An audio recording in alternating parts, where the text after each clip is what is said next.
तो बहुत डेंजरस होती है। उदासीनी डेंजरस में मतलब लाइट नहीं है, इधर से दो बारेगा ए राव तू अपनो बारे में दोनों में रोशनी बढ़िया है।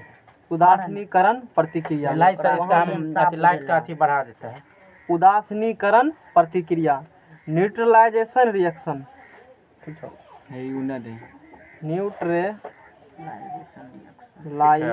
बड़ा वाला न्यूट्रलाइजेशन लेन वीडियो हाँ आप लाइट ऐसे करके रखे रहो, बस हो गया। खड़ा के हाथ में रखेगा, ऐसे कर रखो। न्यूट्रलाइजेशन रिएक्शन, उदासीनीकरण प्रतिक्रिया, बस। अब सब चीज ठीक है। अब नहीं ठीक है, अब गाड़ी खुलेगा, शांत रहो। केमिस्ट्री का भी अभी जितना पढ़ रहे हो ना, जब टेस्ट लेंगे तब पता चल जाएगा। जिस प्रतिक्रिया में अम्ल और क्षार अपने अपने मूलकों की अदला बदली करके लवण तथा जल बनाते हैं उसे उदासीनीकरण प्रतिक्रिया कहते हैं। समझाते हैं। इस अभिक्रिया में क्या है, अम्ल और क्या बोला है, क्षार। क्षार को ही क्या कहते हो, बेस कहते हो, भस्म कहते हो, है ना। तो उदासीनीकरण अभिक्रिया उस अभिक्रिया कहेंगे जिसमें अम्ल और क्षार, एसिड, इसी को कहते हैं भस्म। सही हो ना, भस्म कहा जाता है ना, गलती लिख दी, समस नहीं लिखा जाता है, ध्यान देना इसको। भस्म, एसिड एंड बेस रिएक्शन कर करके लवण, लवण मतलब साल्ट, वो नमक मत लेना खाने वाला, दूसरा चीज यहाँ पर है ना। लवण और साल्ट और क्या बनाएगा, जल बनाएगा। अम्ल और क्षार, जिस प्रतिक्रिया में अम्ल एवं क्षार, अम्ल एवं क्षार प्रतिक्रिया करके लवण और क्या बनाते हैं, जल बनाते हैं, इसे ही क्या कहते हैं, उदासीनीकरण प्रतिक्रिया। जब जाएंगे तो एक इसके बाद एक चैप्टर पढ़ाएंगे, जैसे ये चैप्टर खत्म होगा हम हाँ दिखा देते हैं, डिटेल में वहाँ बात करेंगे, है ना। ये आयन है, डिटेल में हम लोग चर्चा करेंगे, है ना। हेडिंग वैद्युत अपघट्य यहाँ होगा लिखा हुआ, सब वैद्युत अपघट्य हाँ लिखा होगा, इसी यही चैप्टर है। मतलब इसके बाद एसिड बेस एंड साल्ट ही हम लोग शुरू करेंगे, इसके बाद वही चैप्टर है। नाम ने लिखा, एक पेज मिस्टेक लगता है, समझ में आ गया ना। तो इतना रखना है ध्यान में। उदासीनीकरण प्रतिक्रिया, न्यूट्रलाइजेशन रिएक्शन उस रिएक्शन कहते हैं जिसमें अम्ल और क्षार रिएक्शन कर करके अपना अपना मूलक अदला बदली करके, जो उस पर पहले देखे थे, लवण और क्या बनाते हैं, जल। इस क्वेश्चन को याद कर लेना, अम्ल और क्षार मिलाएगा तब बनेगा लवण और जल। एक नंबर क्वेश्चन कंपटीशन में, समझ में आ गया। ऐसा होता है लैब में, हम लोग उसी डायरेक्ट रिजल्ट को पढ़ रहे हैं। अच्छा, जैसे मान लो HCl, this is a hydrochloric अम्ल। अब नाम याद हो गया होगा, आशा है। Yes sir. ना हाइड्रोक्लोरिक अम्ल, रट्टा मार लेना, HCl को हाइड्रोक्लोरिक अम्ल कहते हैं, या हाइड्रोजन क्लोराइड कहा जाता है इसको। Plus sodium hydroxide NaOH, sodium देखो जिसमें ऑक्साइड लगा होता है ना, OH, वो होता है क्षार। जिसमें OH रहेगा वो क्या होगा, क्षार। ये तो तुमको पता है, अम्ल है ये ना, ये क्षार है। डिटेल में जाएंगे तो हम लोग अम्ल क्षार में बात करेंगे। तो इन दोनों को जब मिलाएगा तो अपना अपना मूलक क्या करेगा जी, अदला बदली करेगा। Na चला जाएगा इसके जगह, वही वाला कॉन्सेप्ट फिर जिसमें ज्यादा जो एक्टिव है, तो सोडियम ज्यादा एक्टिव है, तो सोडियम ज्यादा एक्टिव है तो हाइड्रोजन क्या घुसका देगा, उसका जगह खुद ले लेगा। तो Na इसके जगह पर बैठ जाएगा, H की जगह पर NaCl, दोनों का एक एक, दोनों का एक एक NaCl। अब देखो अब ई बेचारा अब क्या करेगा, इसको मार करके भगा दिया, कौन, सोडियम। इसके जगह चला गया हाइड्रोजन, हाइड्रोजन और ऑक्सीजन, दोनों हाइड्रोजन और OH मिलकर क्या बना लेगा, जल बना लेगा। जल यानी कि H2O बना लेगा, जल बना लिया। हम लोग देखते हैं बैलेंस, सोडियम एगो, सोडियम क्लोरीन, क्लोरीन एगो, और उसके बाद देखो हाइड्रोजन एगो, एगो दूगो हाइड्रोजन, दो ऑक्सीजन, एगो ऑक्सीजन, बैलेंस है सर। समझ में आ गया। अगला रिएक्शन देखते हैं, सल्फ्यूरिक अम्ल H2SO4, इसका भी नाम पता होगा, इसको क्या कहते हो, सल्फ्यूरिक अम्ल या hydrogen sulphate, sulphate sulphite, sulphate SO4 और सल्फाइट SO3 रट लेना। तो इसको रिएक्शन करा पोटासियम हाइड्रोक्साइड से, ये एसिड है, एसिड के सब नाम लिखा हुआ है ना, ये क्या है, एसिड है। ये बेस के सब नाम लिखा हुआ है, ये क्या है, बेस है। इसको जब मिलाएगा H2SO4 और KOH को, इसको कहते हैं सल्फ्यूरिक अम्ल, या इसी को गंधकाम्ल। बताए लोग डिटेल में, पहले चर्चा कर चुके हैं, है ना। छोड़ देते हैं, नाम लिखना है ना। इसको कराएगा रिएक्शन, तो फिर अदला बदली क्या करेगा, जगह करेगा। यहाँ SO4 है और उसमें हाइड्रोजन जुटा है, तो हाइड्रोजन सल्फाइड या सल्फ्यूरिक अम्ल, समझ में आ गया। अब पोटासियम हाइड्रोक्साइड, इसका नाम क्या देगा, potassium hydroxide. Potassium potassium hydroxide दोनों आपस में क्या करेगा, रिएक्शन कर लेगा। तो ई चला जाएगा इसके जगह पर, जाएगा ना। तो पोटासियम का वैलेंसी बोलो, पोटासियम का वैलेंसी सल्फ SO4 का बोलो, SO4 का 2 तो इसका एक होता है, इसका 2, इसका एक इस पर चढ़ेगा, इसका 2 इस पर चढ़ेगा, तो K2SO4 देखा। अब नहीं रहेगा वैलेंसी सूत्र नहीं तुम बना पाएगा, तब तो तुमको रखना पड़ेगा लाइन बाय लाइन, ये बनेगा तो ये मिलेगा, कितने रटेगा, कंपाउंड चेंज कर देगा, फंस जाएगा। पोटासियम का बल बताओ, परमाणु संख्या पोटासियम का सर 19 है ना, 19, 8 2 10 8 18 18 19, 8 2 10 18 19 एक ही होगा, है ना।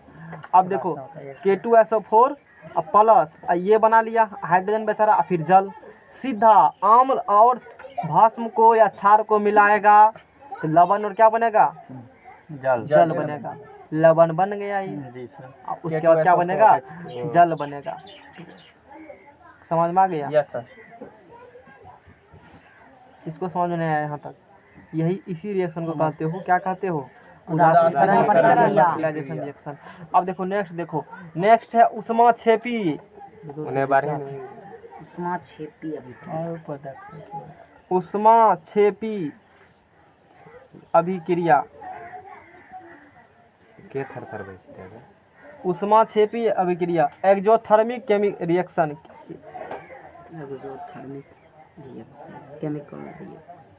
एक्सोथर्मिक केमिकल कह छोड़ भी सकते हो, एक्सोथर्मिक रिएक्शन केमिकल भी कह सकते हो, कोई दिक्कत नहीं, ये भी ठीक है। समझ में आ गया। नामे है ऊष्माक्षेपी, ऊष्मा निकलेगा बाहर, ऊष्मा क्या होगा, बाहर निकलेगा, उसी को बोल देंगे ऊष्माक्षेपी अभिक्रिया। जैसे कार्बन को कोयले को जलाने से, कार्बन को जलाने से किसकी उपस्थिति में जलेगा, ऑक्सीजन की उपस्थिति में, ये बनता है कार्बन डाइऑक्साइड गैस और 94.45 किलो कैलोरी, इतना कैलोरी हीट जनरेट होता है। हीट मतलब उष्मा निकलेगा, बाहर निकलेगा। अच्छा। और उष्मा बाहर निकलता है तो उड़ गया, तीर से हम लोग क्या करते हो, गैस को इंडिकेट करते हैं। अब छेप रहेगा तो नीचा से, यही ना हम लोग पढ़े थे। Yes sir. इसका मतलब उष्मा क्या हुआ, बाहर निकल गया। समझ में आ गया। और भी कहीं एग्जाम्पल मिलेगा इसका, तो इसमें कुछ एग्जाम्पल और हम लोग देखेंगे ऊष्माक्षेपी अभिक्रिया का, है ना। सर इसको पहचानेंगे कैसे, हाँ हीट निकलेगा, जिस कोई भी रिएक्शन करा रहे हो ना, यस सर, कोई भी रिएक्शन करा रहे हो, यदि रिएक्शन करने में हीट निकल रहा है, हीट निकला तो ऊष्माक्षेपी। यदि रिएक्शन कराने में हीट का जरूरत पड़ा, उसको हीट देना पड़ा, हीट लिया ना, वो हीट खुद ग्रहण किया, तो उसको बोल देते हैं ऊष्माशोषी अभिक्रिया। समझ में आ गया। शोषण कर रहा है सर, हाँ शोषण कर रहा है ना। अब देखो जैसे और रिएक्शन हमको है ना, मेरे पास और रिएक्शन हम लाए हैं। जैसे मीथेन को CH4 नाम जान लो, मीथेन इसका है, इसका नाम क्या है, मीथेन। डिटेल में चैप्टर में पढ़ाएंगे। ये गैस होता है, इसको ऑक्सीजन की उपस्थिति में जलाओगे। समझ में आ गया। ऑक्सीजन भी क्या है, गैस है। ये बन जाता है कार्बन डाइऑक्साइड और जल। अब प्लस ऊर्जा निकलती है, ऊर्जा क्या होगा, निकलेगा। समझ में आ गया। ये भी रिएक्शन है। तो बैलेंस करो, क्या करना है, बैलेंस। अब देखो बैलेंस का खेल देखते हैं। कार्बन एगो, कार्बन एगो, कार्बन के बाद oxygen, metal non metal, metal non metal, oxygen oxygen hydrogen. Oxygen करेंगे हम लोग, कार्बन कार्बन बैलेंस हो चुका है। अब किसको करेगा, ऑक्सीजन करेंगे। ऑक्सीजन को करो। ऑक्सीजन इधर देखो, पहले इधर ऑक्सीजन 2 गो, इधर 2 1 3 गो, 3 गो पूरा ना, 3 गो पूरा। यदि मान लो यहाँ कर देंगे 2 दूना 4 तक हो जाएगा। सपोज दैट इधर कितना हो जाएगा, 4 हो जाएगा। तो 4 हो जाएगा तो कर दो हे या जोड़ा। देखो ध्यान दो, क्या लगाते हो, यहाँ 1 था, यहाँ भी क्या दे दिए 2, तो 2 दूनी 4 हुआ। देखो पहले 2 मत यहाँ लगाना, टेक्निक सीखना मेरा। पहले यहाँ 2 मत लगाना, यहाँ एगो है ना, 2 दे दो, तो 2 और 2 जोड़ा बैठ गया ना। हमें समझना जोड़ा लगाते हैं, जोड़ा में लफड़ा नहीं होता है। लफड़े खत्म। बात समझ में आ गया। तो 4 जैसे हुआ यहाँ RHS में कितना पूरा ऑक्सीजन जी 4 गो, LHS में भी 4 गो। और जैसे यहाँ पर 2 दिया हाइड्रोजन 2 गुना कितने हो गया हाइड्रोजन है, ये देखो 4 गो पुरले है, हो तो गया बैलेंस। टेक्निक समझ में आ गया। अच्छा, यही कुछ रिएक्शन है जिसमें उष्मा निकलती है, उसे ही हम लोग इस अभिक्रिया को कह देते हैं उष्माक्षेपीय अभिक्रिया। उष्मा निकलता है उष्माक्षेपीय अभिक्रिया हो गया। अब बहुत सारा रिएक्शन आगे देखेंगे जो कि उष्माक्षेपीय अभिक्रिया है। और देखो इसमें और कुछ रिएक्शन कहा होगा। अब है उष्मा शोषी अभिक्रिया, है ना, 2 तरीका से। अब देखो उष्माक्षेपी प्रतिक्रिया में उत्पन्न उष्मा को रासायनिक समीकरण उष्माक्षेपी अभिक्रिया में जो उष्मा उत्पन्न होती है रासायनिक समीकरण के अंत में प्लस चिन्ह से दिखाते हैं। किससे दिखाएगा? प्लस चिन्ह से दिखाते हैं। और यही रहेगा उष्माक्षेपी तो प्लस है, यानी कि निकला बाहर निकल रहा है, अब माइनस कर देंगे उष्मा शोषी उतना लेगा। समझ में आ गया। बस हम लोग तीर से भी दिखाते थे, है ना, तो दिखाने का तरीका है।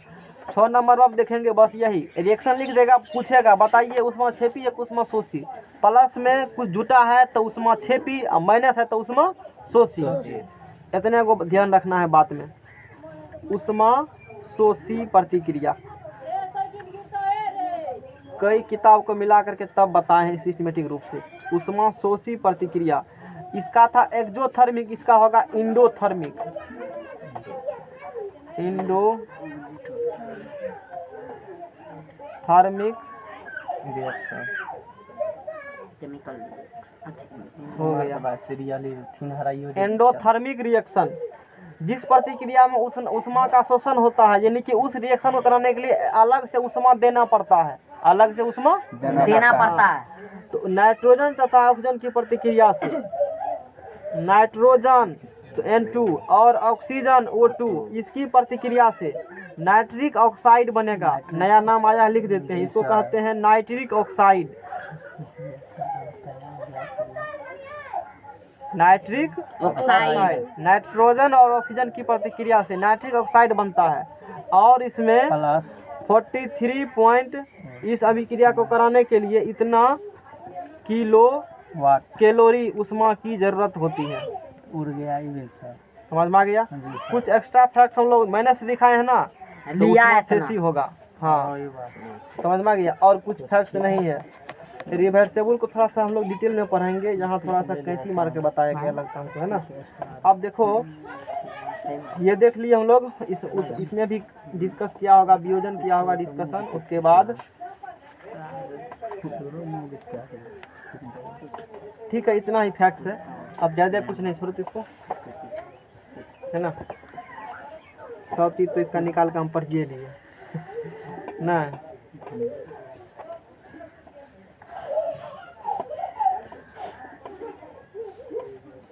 अब कुछ भी नहीं बचा है। ये जो फिगर से देख रहे हो ना, उसी को जैसे लैब में किया है ना वही दिखाया। और फिगर बनाना नहीं, कुछ नहीं बनाना है, जितना हम बता दिए उतना ही पढ़ना है। जैसे जो फिगर देख रहे हो ना, तो आगे हम लोग धीरे धीरे, अब कुछ भी नहीं बचा है। अब आगे का हम लोग गाड़ी शुरू करते हैं। आगे ये इम्पोर्टेंट थोड़ा सा रिएक्शन है। आगे क्या रिएक्शन है देखो, आगे है रिएक्शन, आगे क्या रिएक्शन है, उत्क्रमणीय। एग्जामिनर का फेवरेट क्वेश्चन इससे बनता है, ये पूछवे करेगा क्वेश्चन, अक्सर एग्जाम में आता है, सब एग्जाम में। हाँ, अब जो रिएक्शन पढ़ाने वाला है समझ में गया। 10th में मतलब उतना इम्पोर्टेंट नहीं है, आगे के लिए था ही नहीं तुम्हारे बुक में, तो हम मेरे काम में तो सब रहेगा ना। उत्क्रमणीय या इसी को कहते हैं उभयगामी प्रतिक्रिया। इस प्रकार से लिखे ना रिएक्शन, तुमको बाद में रिवीजन करने में दिक्कत नहीं होगा। नोट जब पर बनवाएंगे तो उसमें तो डिफिनेशन भी लिखा होगा, तो ज़्यादा एक बार पढ़ लिए हो, मान लो पूरा नोट्स अच्छा तरीका से, तुम फिर दोबारा पढ़ा नोट्स को मत पढ़ो, इसको पढ़ लो। ये भूलते हो, समझ में नहीं आता, फिर उसको देख लो। इसको इंग्लिश बहुत जरूरी है लिखना इसका है, रिवर्सिबल रिएक्शन। रिवर्सेबल यानी कि ये दोनों दिशा में होता है, अभिकारक से प्रतिफल और प्रतिफल से अभिकारक बनेगा। इसी रिएक्शन को रिवर्सिबल रिएक्शन, जो रिएक्शन दोनों दिशा में होती है, कहने का मतलब है अभिकारक से उत्पाद, उत्पाद को ही प्रतिफल कहते हैं, या फिर उत्पाद से अभिकारक, जब ऐसा फेनोमेन अभी तक हम लोग नहीं देखे थे, N2 + O2 ये बन गया, इससे ये कभी नहीं बनेगा। लेकिन अब जो पढ़ने वाले हैं इससे ये बना, फिर इसको तोड़ेगा तो ये बन जाएगा, ये बात है। जैसे हम लोग देखते हैं, जैसे हम लोग सबसे अच्छा जो फेवरेट एग्जाम्पल है, सब किताब में लिखा रहेगा, N2 नाइट्रोजन और हाइड्रोजन की प्रतिक्रिया से, नाइट्रोजन और हाइड्रोजन की प्रतिक्रिया से अमोनिया बनता है। ऐसे करके दिखाते हैं, आधा तीर देख दिखाते हो, ये बना NH3 हो गया। नाइट्रोजन और हाइड्रोजन की प्रतिक्रिया से क्या बनेगा? अमोनिया, अमोनिया बनेगा। है इसमें ऐसा कुछ दिया हुआ? एगो तीर उधरोन होगा सर। हाँ रुको, हम डिस्कस होगा, अभी हम पूरे लिखे थोड़े हैं, देख रहे हैं, तुम्हारा नहीं कहा देखा। लोग एगो किताब से देखेगा, मान लो उसको लेकर चलेगा तो ना जाएगा बुक लादने के लिए, है ना? तो सब बाबा चले ना भोलो बात ले।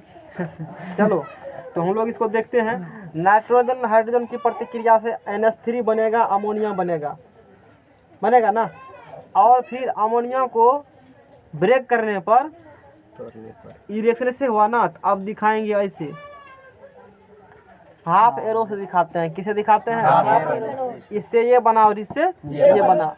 और थोड़ा सा एग्जाम्पल, हाइड्रोजन आयोडाइड की, आयोडीन की प्रतिक्रिया, हाइड्रोजन तथा आयोडीन की प्रतिक्रिया से, हाइड्रोजन H2 और आयोडीन I2, इसकी प्रतिक्रिया से हाइड्रोजन आयोडाइड, HI को कहा जाता है हाइड्रोजन आयोडाइड या हाइड्रो आयोडिक अम्ल।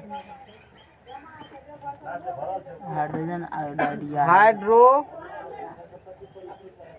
आयोडिक अम्ल या हाइड्रोजन आयोडाइड नाम इसका है, ये बनता है। और पुनः इसको और हाइड्रो आयोडिक अम्ल विच्छेदित होकर के, और यह फिर ब्रेक होकर के टूट करके क्या बनाएगा? हाइड्रोजन और आयोडीन में I2 में टूट जाता है। तो ये रिएक्शन दोनों दिशा में हो रहा है, प्रतिकारक से प्रतिफल और प्रतिफल से प्रतिकारक। इसी को हम लोग क्या कहते हैं? उत्क्रमणीय। प्रतिकारक से अभिकारक। प्रतिकारक है ना ये, सॉरी अभी ये इसको क्या कहते हैं? अभिकारक, रिएक्टेंट कहते हैं इंग्लिश में। हिंदी में अभिकारक। अभिकारक, हाँ, अभिकारक से प्रतिफल बनेगा और प्रतिफल से बात खत्म है। जो प्रतिक्रिया दोनों दिशाओं में होती, अग्रसर होती है, उसे उत्क्रमणीय प्रतिक्रिया। तुम्हारे लिए इतना काफी है जी सर। और भी रिएक्शन नहीं जरूरी, यही दो है, समझ में आ गया? अनुकर्मणीय। हाँ, अनुत्क्रमणीय देखेंगे, मतलब जो रिएक्शन एक ही दिशा में होती है। इससे पहले जितना पढ़ा था, इससे पहले इसको छोड़ के जितना पहले पढ़े ना, वो सब का सब कौन रिएक्शन है? अनुत्क्रमणीय या उभयगामी रिएक्शन है, बात खत्म। जो देखिए दिशा में होती है। क्या ये रिएक्शन दोनों दिशा में हो रहा है? एक ही दिशा में हो रहा है। इससे जो बन गया, क्या इससे ये बनेगा? नहीं। तो एक ही दिशा में हो रहा है तो अनुत्क्रमणीय हो गया, बात खत्म है। जो प्रक्रिया एक ही दिशा में। समझ में आ गया? लाओ नेक्स्ट पेज। अब बहुत इम्पोर्टेंट फैक्ट्स समझ में आ गया ना? अपचयन पर। हाँ, एगो यहाँ से लाख वाला काफी निकालो, हरा वाला दिल लगा होगा उसी को अच्छा से निकालो। हाँ, वो निकालो। अब जो पढ़ने वाले हैं ना, कान का बत्ती ध्यान देना।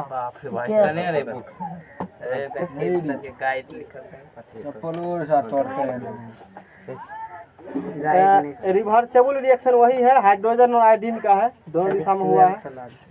12 होला है। इंग्लिश ये लिखल। अब देखो इसमें जो है ना,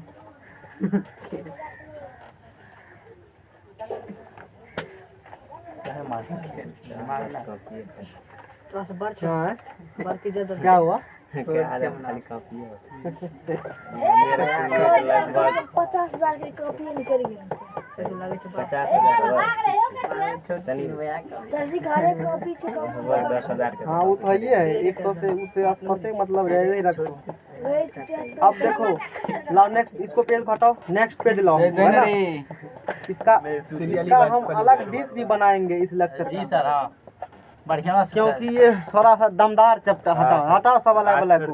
अब इसके सब नाम कौन टिकेगा? बाबू बाबा सब ब्रह्मोस मिचाई। अरे हमर किताब ला बाबू ऐसे नहीं छै। ए रे ब्रह्मोस बंद ना है, न्यूक्लियर बम है। अरे हमर अथी विद्या